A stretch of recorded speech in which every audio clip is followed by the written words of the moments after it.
This lady that I'm about to tell the story about, we'll call her Julie. She was coming to our retreat for the 1 week. This is a couple of years ago. She rang up Saturday night and she said, "I'm very worried about coming to your retreat." I said, "Why is that?" She said, "Well, I'm about to go on dialysis." She said, "My legs are swollen, my blood pressure's up." Can you see why her legs are swollen? You see, not only is pH balanced there, but sodium and water levels are also monitored and balanced there. Blood pressure's monitored there. So your kidneys not only filter your blood, they play a very important role in homeostasis, or keeping the balance. Can you see why her legs were swollen? Because her kidneys weren't functioning properly. So they were unable to properly balance the fluid and the sodium levels in her body. And her blood pressure was up. I said, "Oh." I said, "What's your concern?" She said, "My concern is that when I go through the detox, I'll get even worse and my legs will get even tighter. Do you have a doctor there?" I said, "No, we don't have a doctor, but we're going to keep a close eye on you. And at any point, we can take you to the hospital an hour away if you so desire." She reluctantly said, "All right." And she came to our retreat. As we consulted together, I discovered that she was only drinking 3 glasses of water a day. She would look at her legs and say, "I've already got enough water in my body." She was having 3 cups of coffee a day. And coffee has dehydrating agents. And the water she was drinking was not enough to make up for the dehydrating agents in the cup of coffee. So this lady was very dehydrated. So I think it's a good idea to work on what you see. When you see those symptoms, that's what the body wants you to work on first. I said to her, "I would like you to drink 1 litre of water a day, but I do not want you to drink a glass at once." I said, "It's important to just sip the water through the day. And I would also like you to drink 1 litre of the tea." It was a thin tea. "And before each glass of water, I want you to take a tiny little bit, almost the size of a sesame seed, of the Celtic salt." She said, "Salt? I've been told not to have salt." I said, "This is mineralised salt. This is the Celtic salt. And the Celtic salt contains 82 minerals. It'll bring a balance in and out of the tissues." "Okay," she said, "but I will not be able to exercise with the guests." I said, "No, you won't." But I said, "What I'd like you to do is every hour I want you to rebound for a minute." You see, this fluid was lymphatic fluid. And I said, "I just want you to get on the rebounder and do this. That's all you have to do. That's called the health bounce. This will stimulate the lymphatic system." She said, "All right." Within 24 hours, the legs had gone down by half. She was very, very happy. Her kidneys weren't hurting her at all because she was sipping the water very, very slowly. By the end of the week, she was a very, very happy lady.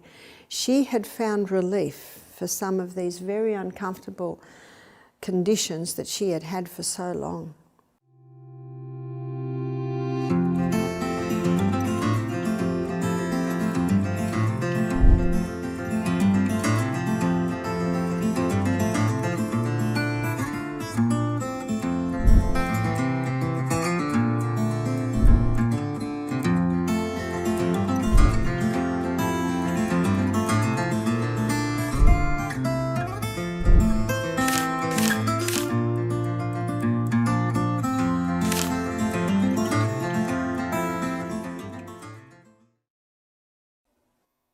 It is true that we are made up of what we eat.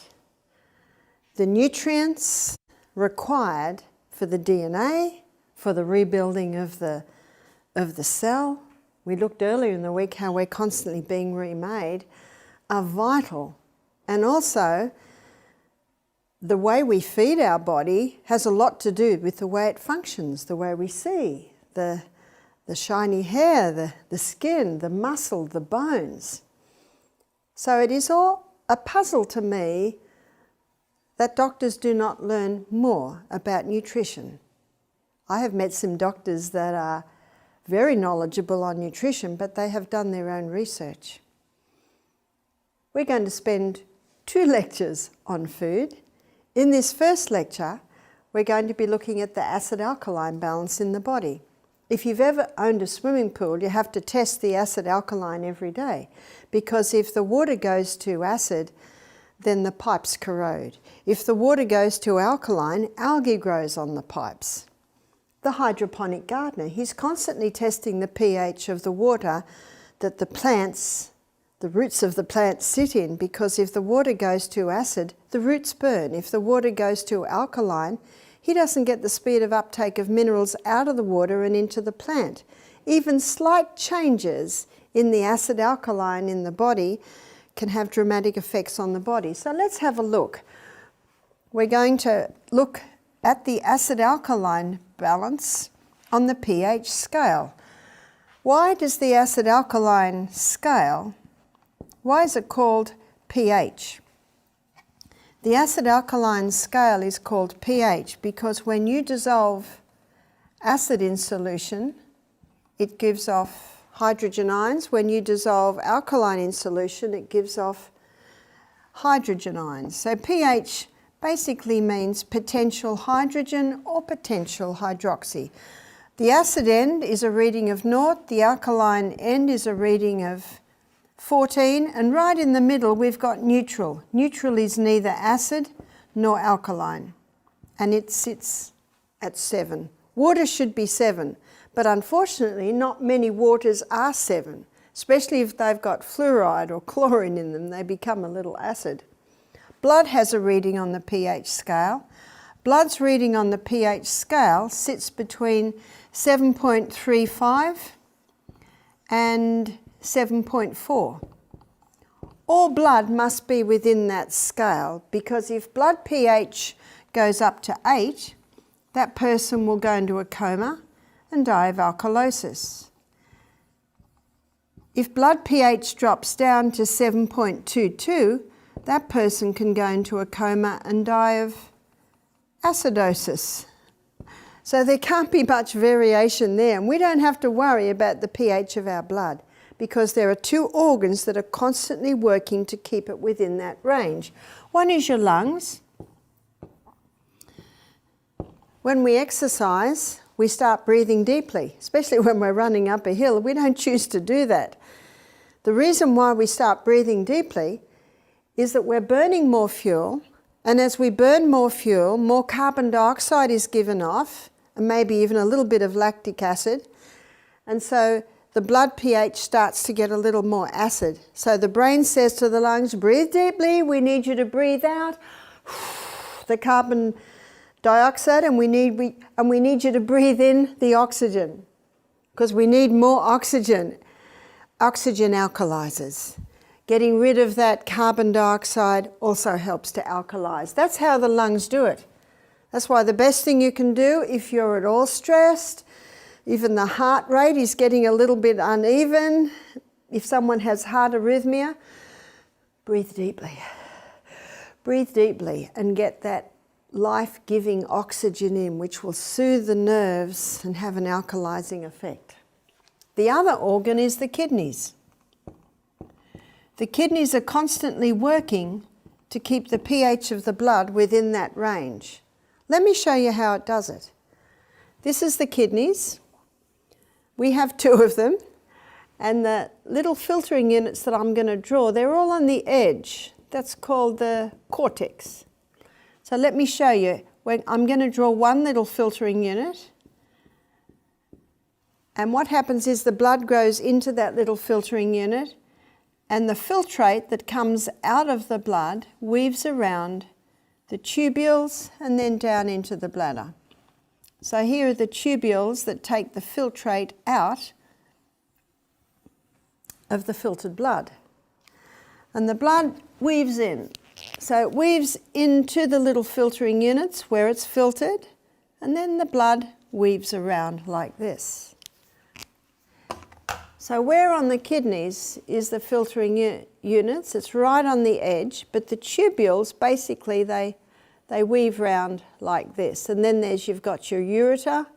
There's your ureter from the other kidney, then the bladder, and then your urethra, where, of course, that's a little droplet of urine. That's where it comes out. In a 24-hour period, these little filtering units filter 1,800 litres of blood. Now, we don't have that much blood. Every 2 minutes, 1.5 litres is being filtered. And out of that 1,800 litres of blood, 180 litres of filtrate is filtered out. But we don't urinate out 180 litres a day. Otherwise, I'd have to leave every 5 minutes for the presentation. We only urinate out 1.5 litres approximately. So where's the rest? Where's the 160 litres? There's a reabsorption here. And it's in that reabsorption area that pH is being monitored and balanced if possible. So let's say the pH of the blood is getting too acid for various reasons, which we're going to be looking at. If the pH of the blood gets too acid, then extra acid is dropped into the tubules to be urinated out. So one way to test this is to put a bit of litmus paper into the urine. And you can see the pH there. Let's say the pH of the blood is getting too alkaline. Extra acid is pulled out of the tubules back into the blood. Remember, every 2 minutes, 1.5 litres is being filtered. So this monitoring system is constantly working. It's called homeostasis, or the kidneys balancing the pH of the blood. So we don't have to worry about the pH of the blood because the lungs and the kidneys are constantly doing that for us. Let me give you a story to illustrate. This lady that I'm about to tell the story about, we'll call her Julie. She was coming to our retreat for the 1 week. This is a couple of years ago. She rang up Saturday night and she said, "I'm very worried about coming to your retreat." I said, "Why is that?" She said, "Well, I'm about to go on dialysis." She said, "My legs are swollen, my blood pressure's up." Can you see why her legs are swollen? You see, not only is pH balanced there, but sodium and water levels are also monitored and balanced there. Blood pressure's monitored there. So your kidneys not only filter your blood, they play a very important role in homeostasis, or keeping the balance. Can you see why her legs were swollen? Because her kidneys weren't functioning properly. So they were unable to properly balance the fluid and the sodium levels in her body. And her blood pressure was up. I said, "Oh." I said, "What's your concern?" She said, "My concern is that when I go through the detox, I'll get even worse and my legs will get even tighter. Do you have a doctor there?" I said, "No, we don't have a doctor, but we're going to keep a close eye on you. And at any point, we can take you to the hospital an hour away if you so desire." She reluctantly said, "All right." And she came to our retreat. Now, early the next morning, do you remember that appointment God has with us early every morning? Remember I talked about it in Isaiah chapter 50 verse 4, "The Lord God hath given me the tongue of the learned, that I may know how to give a word in season to him that is weary. He wakeneth morning by morning. He wakeneth my ear to hear as the learned." So early that morning I had that divine appointment, which we each have. Every human being has it with God, early every morning. Don't miss it. I said, "Father in heaven, what do I do for this lady? She's about to go on dialysis." We have basic herbs, but we don't keep a lot of herbs. We mostly use the herbs that we go through a lot. And then God put into my mind, my celery plants were going to seed, and celery is an excellent kidney herb. My parsley plant was going to seed. Parsley is an excellent kidney herb. My couch grass, well, I won't say my couch grass. I'll only say it because it's in my garden, but I don't like it in my garden. I'm always pulling it out of my garden, but it is a kidney herb. So early that morning, I gathered these herbs together and I made a tea of them. I put them in a litre of water. I brought them to the boil. I also put some grated ginger so it tastes a little bit better, and ginger's anti-inflammatory. As we consulted together, I discovered that she was only drinking 3 glasses of water a day. She would look at her legs and say, "I've already got enough water in my body." She was having 3 cups of coffee a day. And coffee has dehydrating agents. and the water she was drinking was not enough to make up for the dehydrating agents in the cup of coffee. So this lady was very dehydrated. I also discovered that she had a gluten intolerance. She had all the symptoms, brain fog, bloating. So I think it's a good idea to work on what you see. When you see those symptoms, that's what the body wants you to work on first.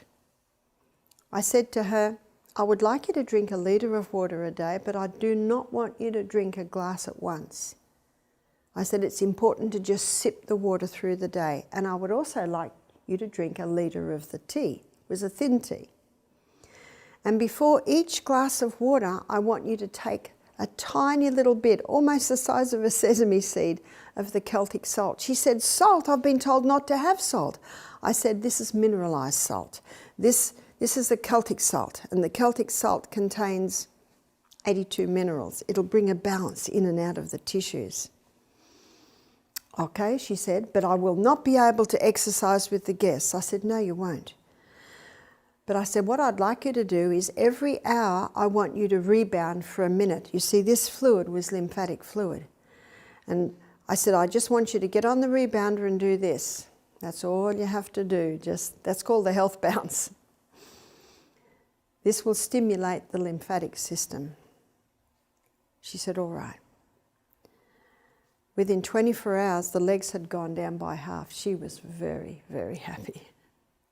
Her kidneys weren't hurting her at all because she was sipping the water very, very slowly. By the end of the week, she was a very, very happy lady. She had found relief for some of these very uncomfortable conditions that she had had for so long. She emailed me 3 months later. She said to me, I don't have to go on dialysis. She said, my kidney function is not back to normal, but she said, it almost is. She said, oh, I just can't believe it. Psalm 104 verse 14, the Bible says that God gave herbs for the service of man. That's what your herbs do. They work on different parts of the body. It's not hard to buy a herb book and learn which herbs work for which parts of the body. Anyone can do that. Every home should have a herb book. One of my first herb books was Back to Eden by Jethro Kloss. Got some great information in there. She said, I don't have to go on dialysis. She said, thank you so much. I said, thank your body. It started to respond when you gave it the right conditions. And I know what she means. She did not know what to do. She was thanking us for the education she received at our retreat on how to give the body the right conditions for healing. She said, my liver function test is the best it's been for years. All my inflammatory markers are back to normal. She said, I'm considering going back to full-time work. Lovely story of how when the body's given the right conditions, it turns around, it revives, it restores itself.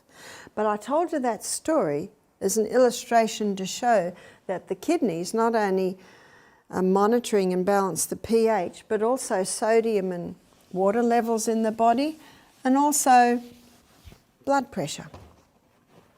The blood pH cannot change, as we see, but the cellular pH can change.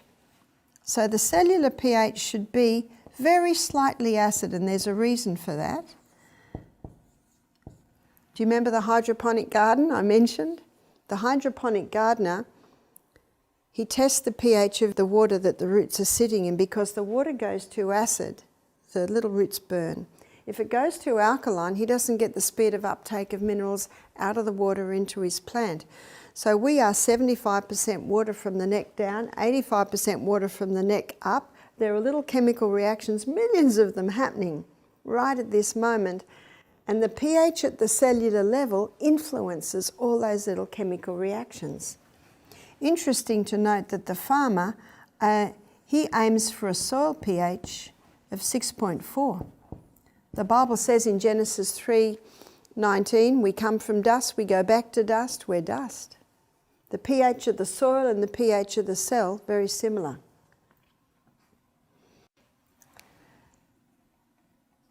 A 5.5 pH is where cancer thrives. A cellular 5.5 reading is where fungus thrives. Basically, you could say disease thrives in a cellular pH of 5.5. Now notice there's only the drop of 1 point, but that drop of 1 point means 60% less oxygen available at the cellular level. And we also looked at the fact that cancer hates oxygen.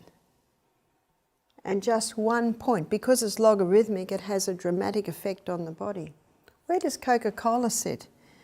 It's a killer. It sits at 2.6. And it is true, some people drink it. Surely they don't realise. No, they don't. They're listening to the ads. And you look at the advertising campaign around Coca-Cola, it is the most fantastic that you'll see, because that's all they've got. All they've got is the ad, because there is nothing in that drink that has any health benefit at all to the human body, only destructive.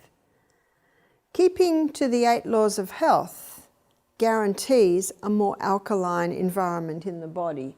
Pure air with its alkalizing oxygen, sunshine stimulating the movement of blood, keeping away all of the things that hurt helps to alkalize. Going to bed early helps to alkalize. Just the right amount of exercise a day alkalizes. The next law is proper diet. But after that, law number 7 is water. When we're dehydrated, that creates a more acid condition. When we're drinking just the right amount of water, it alkalizes. The 8th law is trust in divine power. When we're stressed, when we're worried, it can create an acid condition. That's why Jesus said in John chapter 14, verse 27, he says, "Peace I leave with you, my peace I give unto you, not as the world gives, give I unto you." So he says, "Let not your heart be troubled, neither let it be dismayed." Trust in God, have faith in God, allow his peace to help alkalize your whole system. I don't know about you, but some of my family and friends break every law every day, not even realizing it. Lungs and kidneys are struggling, but they're trying. But blood pH starts to drop, 7.35, 34, 33, alarm bells go off. And the last resort buffer system is called on. The most alkaline mineral, which is calcium, is pulled out of the bones as calcium phosphate into the blood, which immediately helps to alkalize that condition in the blood. 7.34, 35, whew, we're safe, but now at a cost. A couple of things are happening here. The bones are getting weaker because the calcium's been pulled out of the bones, but you've now got calcium phosphate floating through the blood. What's the body going to do with that? It dumps it in the kidneys as kidney stones, in the gallbladder as gallstones, contributing to build up on the eyes, the cataracts, building up to, or contributing to the build up inside the arteries. These are all illustrations of Newton's 3rd law of motion. To every action there's an equal and an opposite reaction.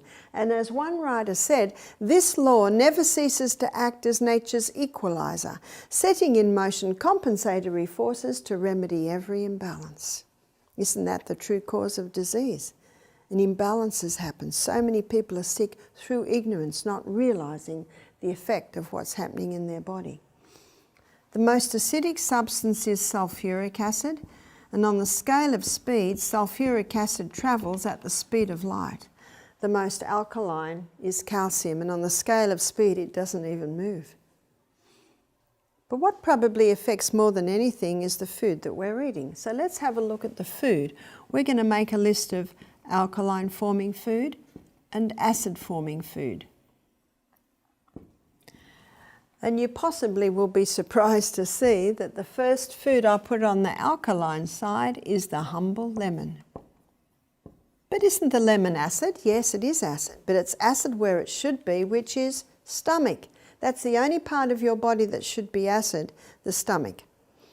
It must be acid because only an acid environment can break up your protein bonds, denature them, so to speak, because that protein cannot be absorbed into the blood unless it's broken down. So it needs that acid environment in the stomach. I have never met anyone with too much acid in their stomach. When we look at the gut, I'm going to show you a little bit more about the stomach and how it works. But when the lemon is broken down in the gastrointestinal tract and the minerals merge into the blood, then the tissues, it has an alkaline effect because the lemon is high in the alkaline minerals, which is sodium and potassium and calcium and magnesium. They are the alkaline forming minerals. So the lemon is acid where it should be and alkaline where it should be. Dark green leafy vegetables. Dark green leafy vegetables are very alkalizing. We should be eating dark green leafy vegetables every day, and if we don't eat dark green leafy vegetables every day, we really should have a dose of chlorophyll or green barley, barley greens. There's quite a few super greens. There's quite a few mixes that you can buy. Dark green leafy vegetables every day. Vegetables. Vegetables are alkaline, but there is an exception, and this exception is for some people but not others. Let me explain. We're going to put a question mark here because some people can handle this and some can't. It's the tomato and the eggplant, sometimes called aubergine. Bell pepper, in Australia we call it capsicum. And potato. Now I am not referring to the sweet potato. The sweet potato is not a potato, it's a yam. So the sweet potato is totally different. I'm referring to what's commonly called the Irish or the English potato.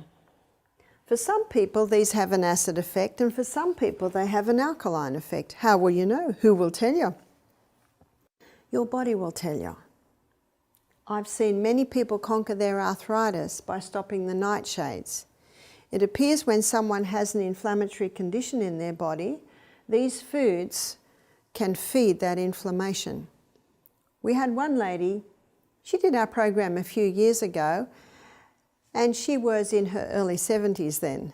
And she told me this story. It was an interesting story. She said that her and her husband were in their late 60s. They had a bit of arthritis, carrying a bit of excess weight. They found the yard a bit hard to manage, so they booked themselves into an aged care facility. They had their own little unit. Their daughter gave them a set of my DVDs, and they watched them every night. And they said, this is interesting. We're retired now, we can do what we want. So they started to eliminate all the stimulants, especially when they heard what they were doing. They stopped their coffee, they stopped their nightly red wine. They started to go to bed a little earlier.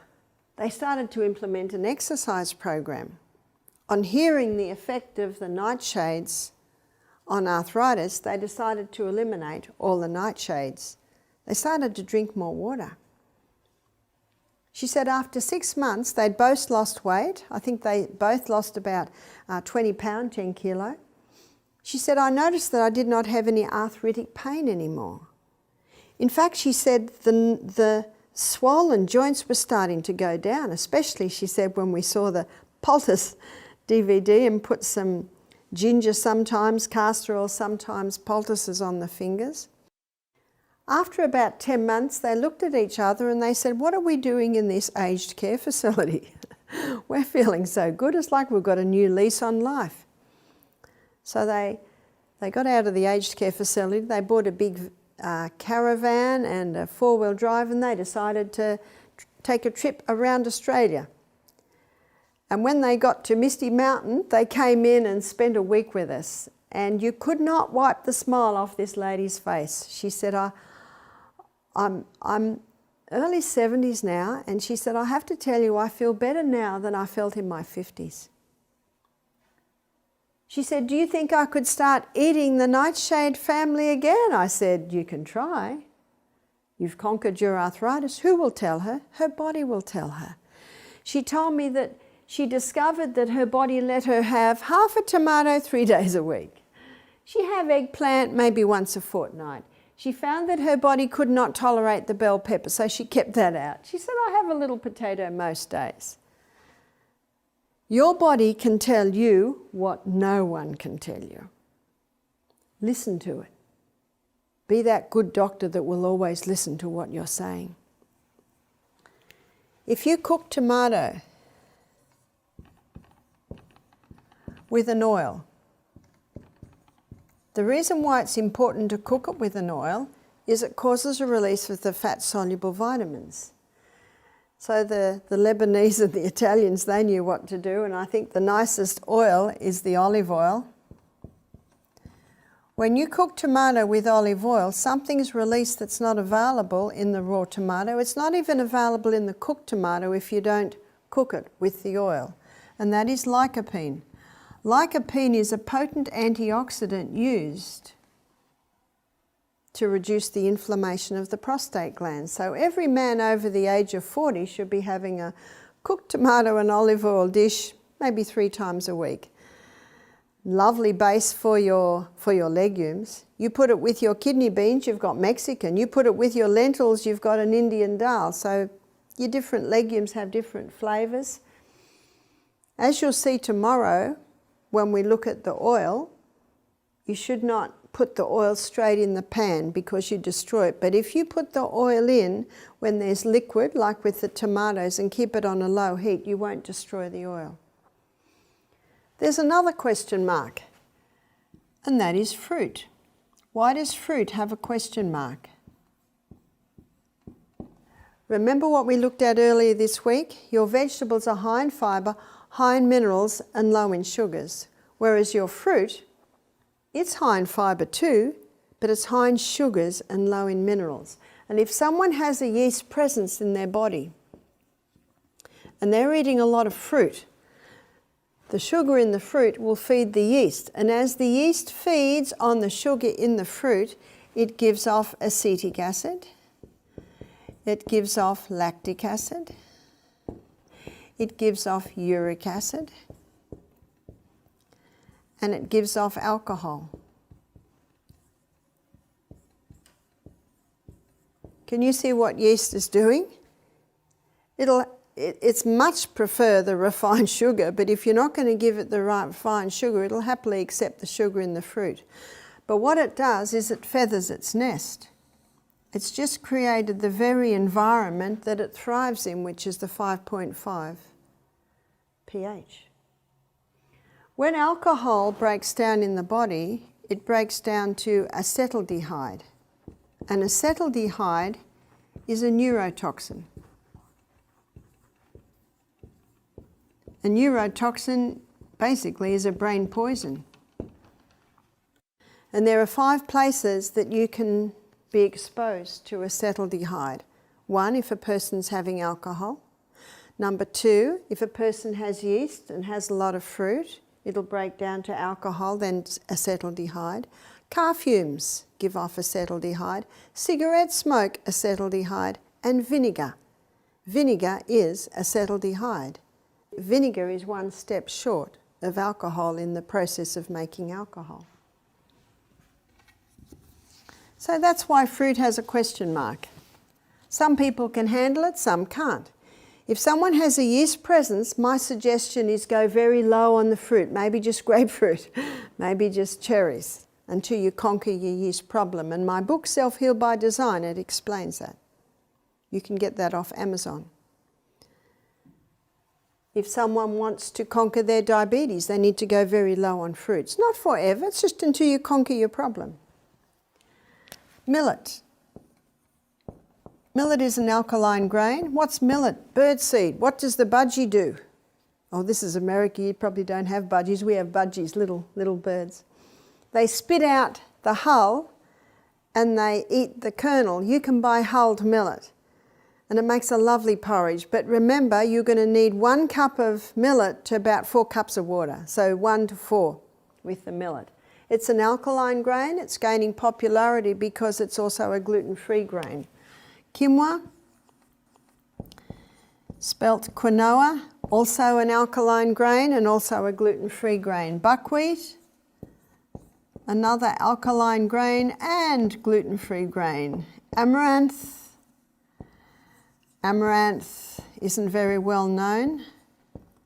It's a tiny little grain, and when you cook it, it goes like a lump of glue, so it's not that nice. But putting amaranth, a little amaranth with your millet or a little amaranth with your quinoa when you're making like a porridge, that can be quite nice.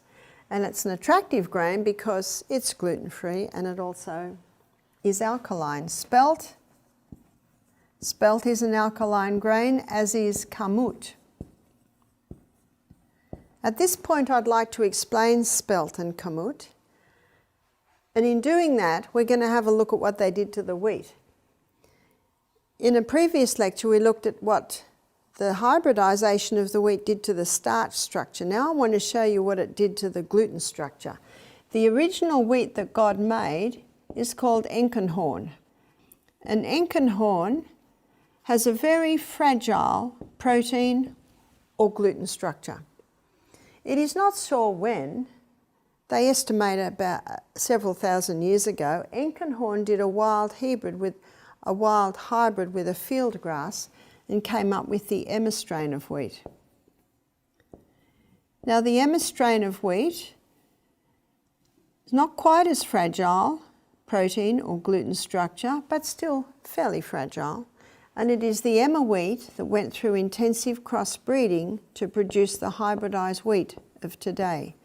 The hybridization of the wheat created an incredibly complex protein or gluten structure.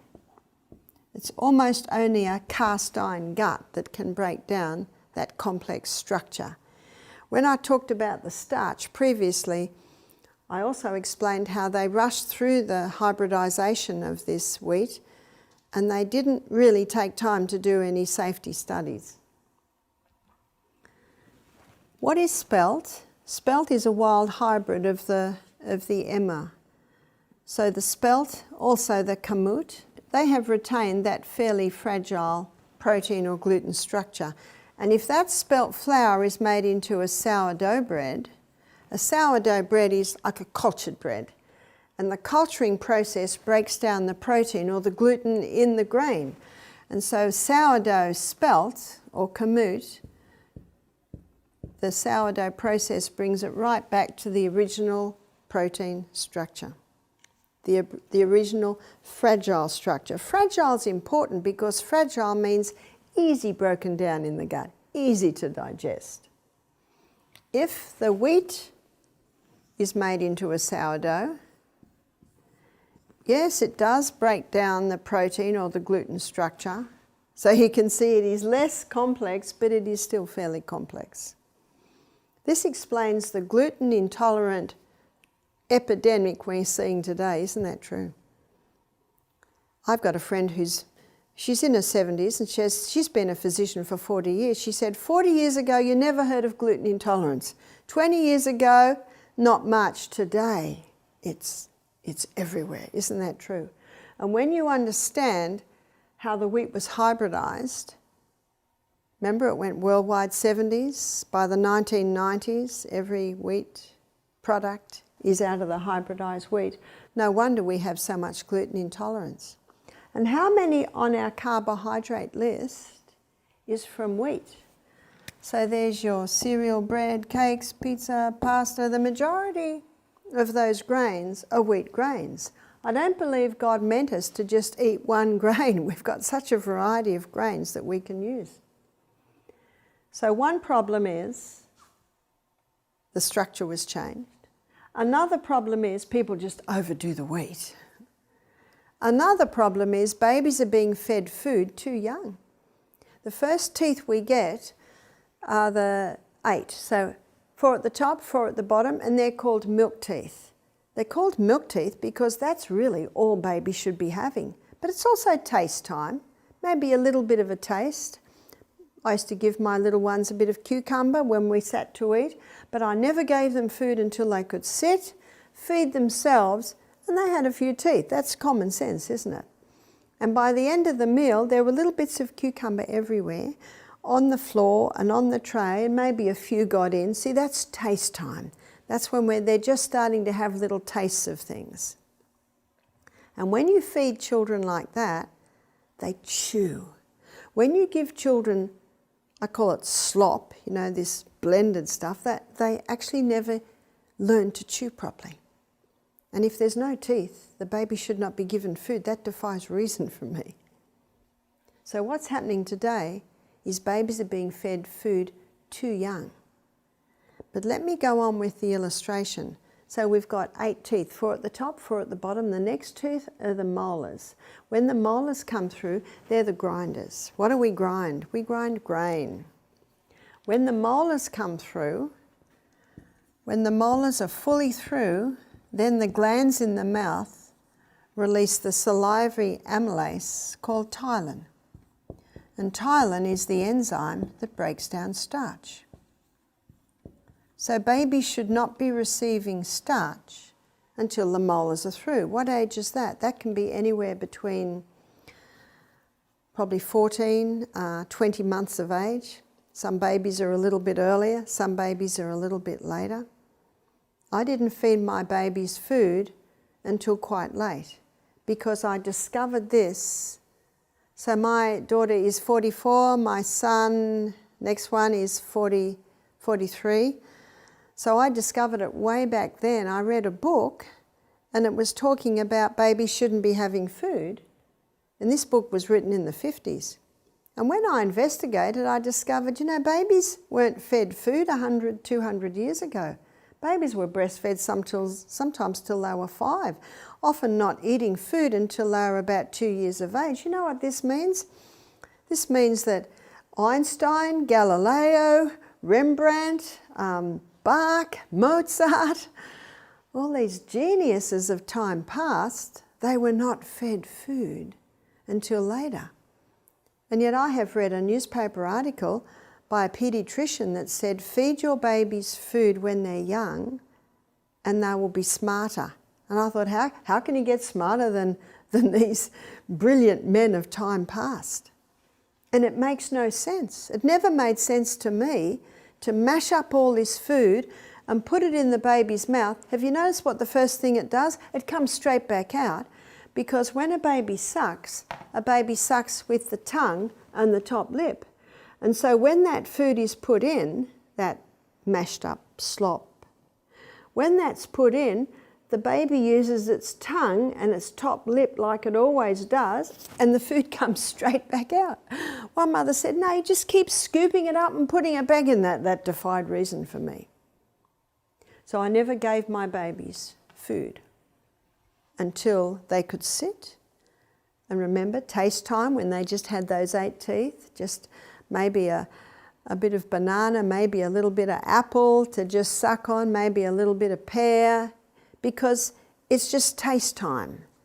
And then by the time their molars are through, maybe they're having some steamed broccoli, maybe a little steamed cauliflower. I used to steam them and put them on their little tray, and then they could see the colour and they could taste the flavour. I also have come to the conclusion that parents dictate the taste of their children. My children ate lots of salad, they ate lots of vegetables because that's all they ate. If you start a child on pawpaw and pineapple and all the fruits, and then you give it a sweet lolly or a chocolate, I can tell you right now, they're not wanting to go back to the pawpaw, they're not wanting to go back to the fruits because they've tasted something more stimulating. And a child can be very happy with the vegetables until they eat meat. And once they eat that strong stimulating flavour of the meat, they're not going to want to go back to the vegetables. So that's why I say to parents, be careful what you're introducing your children to. I wanted my children to be introduced to food that gave them strong, healthy bodies. And so that's the only food they know. And I never had any trouble with the whole 6 of them. They all just ate everything that was at the table.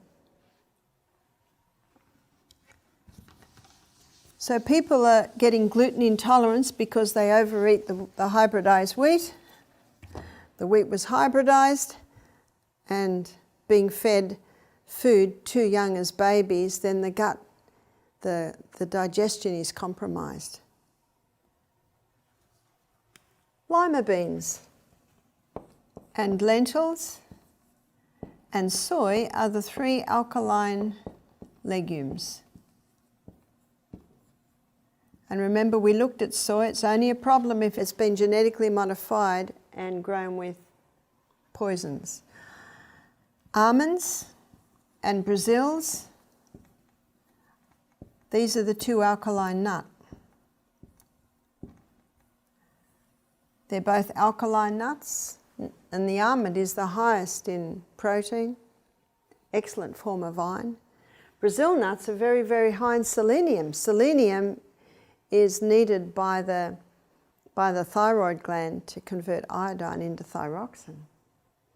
Mercury fillings have an affinity to selenium.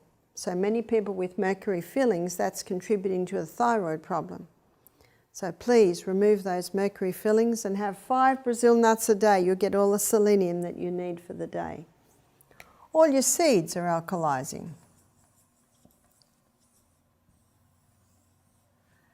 The most acid-forming substance that you can put into your body is the pure crystallized acid that's extracted from the sugarcane plant. It's pure acid.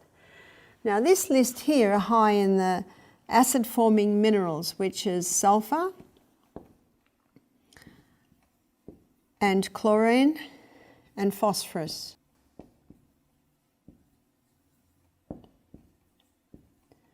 And this explains why next on the list is meat.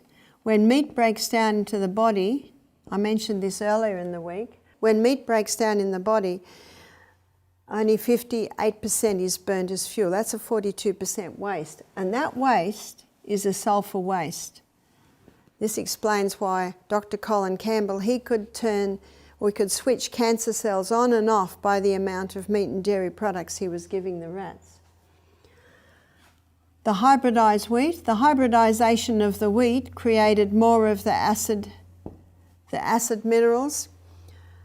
But in Australia, wheat is grown with superphosphate. So there it's putting phosphorus into there, and it's creating a more acid food. Aged cheese. What's the blue in the blue vein cheese? It's mold, so it's very acid. Now there is a pH of 7 here, and these are fresh cheeses. I myself don't eat this, but some people have told me that they quite enjoy goat feta or sheep feta. Those feta cheeses, because they're not aged cheese with the mold or the fungal factor, they sit at a pH of 7. Caffeine is acid forming. Alcohol is not a food, but it creates a very acid environment in the body. Tobacco is not a food, but it does create an acid environment in the body. Drugs are not a food, but your drugs, your chemicals have an acid effect on the body. All your other grains, other than the list on the alkaline side, all your other legumes, other than lima, lentil and soy, and all your other nuts, other than almond and Brazil, have an acid effect. To maintain the 6.5 environment, we need to be having 70 to 80% alkaline forming foods and 20 to 30% acid forming foods. So ideally, the acid forming foods are from this little section here. What would most Americans be eating? Would it be 90% acid, 10% alkaline? No wonder people are sick. No wonder sickness abounds. And the sadness is that most people are sick through ignorance. It costs a lot of money to put ads on television. A lot of money. I can't afford to do that. And you look at the ads on television, they're pushing the cereal, they're pushing the breads, they're pushing this because I guess the money is behind it. And yet, the nation is sick.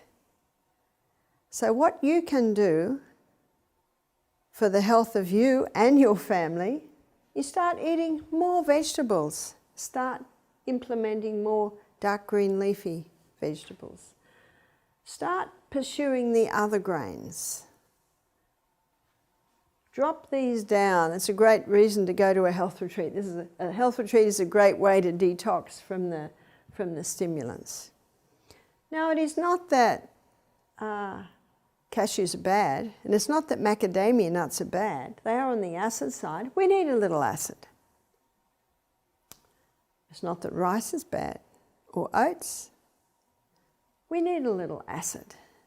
So have a look at your ratio. Have a look at your meal and try and aim for a 70 to 80% alkaline forming foods and a 20 to 30% acid forming foods. Dr. Robert Young has written some excellent books on the acid-alkaline balance in the body. And you can explore that. Are you familiar with the hydrangea plant? The hydrangea plant is a big bush, great big bush, and it has huge flowers. And every flower is made up of a whole lot of little flowers. And sometimes you'll see a pink hydrangea plant, sometimes a magenta, that's bright pink, sometimes purple, sometimes blue. It's not different types of hydrangea plant. The gardener plays with the pH of the soil. And in playing with the pH of the soil, that produces different coloured flowers. So you can play with the pH of your soil, cell, by the food and lifestyle habits.